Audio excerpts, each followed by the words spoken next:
नमस्कार दोस्तों। आज की कहानी एक आध्यात्मिक ज्ञानवर्धक कहानी है।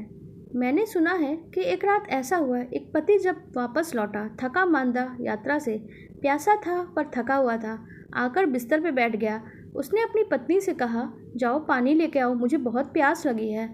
पत्नी पानी लेकर आई, लेकिन वो इतना थका मांदा था कि लेट गया और उसे नींद आ गई। अब पत्नी रात भर पानी का गिलास लिए खड़ी रही बिस्तर के पास, क्योंकि उठाए तो ठीक नहीं, नींद टूटेगी, खुद सो जाए तो भी ठीक नहीं, पता नहीं कब नींद टूट जाए और पानी की मांग करें। यदि पति प्यासा हो गया है तो रात भर गिलास लिए वो खड़ी ही रही। सुबह पति की आँख खुली तो उसने कहा, पागल, तू तो सो गई होती। उसने कहा, यह संभव नहीं था, तुम्हें प्यास थी, तुम कभी भी उठ जाते तो उठा लेती। पति ने कहा, अरे वो मुझसे नहीं हो पाया, तुम इतने थके थे, तुम्हें नींद आ गई थी, तो क्या उचित था कि तुम सोए रहो और मैं गिलास लिए खड़ी रहूं? यही उचित रहता। जब नींद खुलेगी तब मैं पानी दे दूंगी, और नींद नहीं खुलेगी तो कोई हर्जा नहीं, एक रात जागने से क्या बिगड़ ही जाता है। ये बात पूरे गांव में फैल गई। सम्राट ने गांव के उस पत्नी को बुला के हीरो जवाहरातों से उसका स्वागत किया। उसने कहा, ऐसे प्रेम की धारा मेरी राजधानी में थोड़ी भी बह तो हम मर नहीं गए हैं, अभी हमारी संस्कृति के प्राण जीवित हैं, स्पंदित हैं। पड़ोस की महिला इससे बहुत ही ज़्यादा ईर्ष्या से भर गई कि यह भी कोई खास बात थी। एक रात गिलास पानी में हाथ में लिए खड़ी रही, इसके लिए लाखों रुपए के हीरे जवाहरात दे दिए, यह भी कोई बात हुई? उसने अपने पति को कहा, देखो जी, आज तुम थके मांदे लौटना और आते ही बिस्तर पर बैठ जाना, पानी मांगना, मैं पानी लेकर आऊँगी। तुम तुरंत आंखें बंद करके सो जाना, मैं खड़ी रहूँगी रात भर, और सुबह जब तुम्हारी आँख खुले तुम इसी तरह के वचन मुझसे बोलना कि तू रात भर क्यों खड़ी थी, तू उठा लेती, और मैं कहूँगी कि कैसे उठा सकती थी, तुम थके मांदे थे पर तुम सो जाती, तो फिर मैं कहूँगी कैसे सो जाती, तुम्हें प्यास लगी थी। और इतनी ज़ोर से ये बात होनी चाहिए कि पड़ोस के लोगों को भी पता चल जाए और सुनाई देनी चाहिए, क्योंकि अब तो हद हो गई। जरा रात भर, और किसको कब पता है कि खड़ी भी रही कि नहीं, क्योंकि रात को तो सो ली हो, झपकी ले लियो, फिर सुबह उठ के आई हो, ये बात फैला दी हो। पर हमें भी तो सम्राट से पुरस्कार लेना है। पति सांझ को थका मांदा वापस लौटा, या लौटना पड़ा। जब पत्नी कहे थके मांदे लौटो तो लौटना पड़ा। आते ही बिस्तर पे बैठा, बोला, प्यास लगी है। पत्नी पानी लेकर आई। पति आंख बंद करके लेट गया, पर नींद तो आ ही नहीं रही थी, लेकिन मजबूरी है, जब पत्नी कहेगी तो मानना तो पड़ेगा। फिर लाखों करोड़ों हीरो जवाहरात उसके मन को भी भा गए थे। अब पत्नी ने सोचा, बाकी दृश्य तो सुबह ही होने वाला है, अब कोई रात भर बेकार खड़े रहने पे क्या मतलब है। चलो, किसको पता है कि खड़े रहे कि नहीं खड़े रहे, चलो सो भी गई गिलास विलास रख के।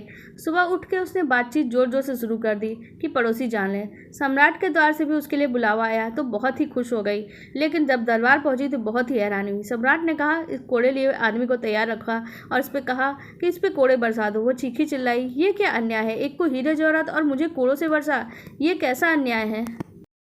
सम्राट ने कहा, किया वही है, हुआ नहीं है, ये होने का मूल्य है, करने का कोई मूल्य नहीं है।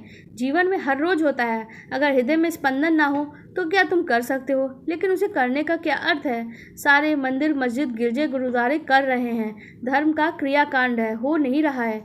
गीता पढ़ी जा रही है, की जा रही है, हो नहीं रही है।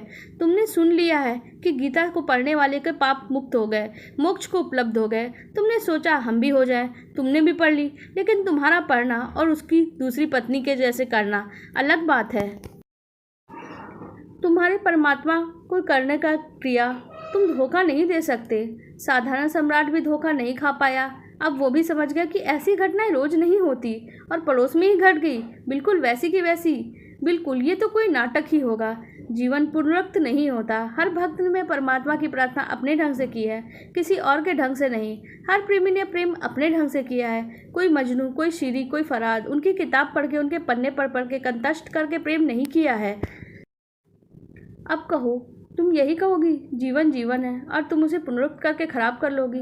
गीता तुम 1000 बार पढ़ लो, लेकिन अर्जुन ने जो पूछा था वैसी जिज्ञासा नहीं होगी, वैसी प्राणपट से उठी हुई मुमुक्षा नहीं होगी।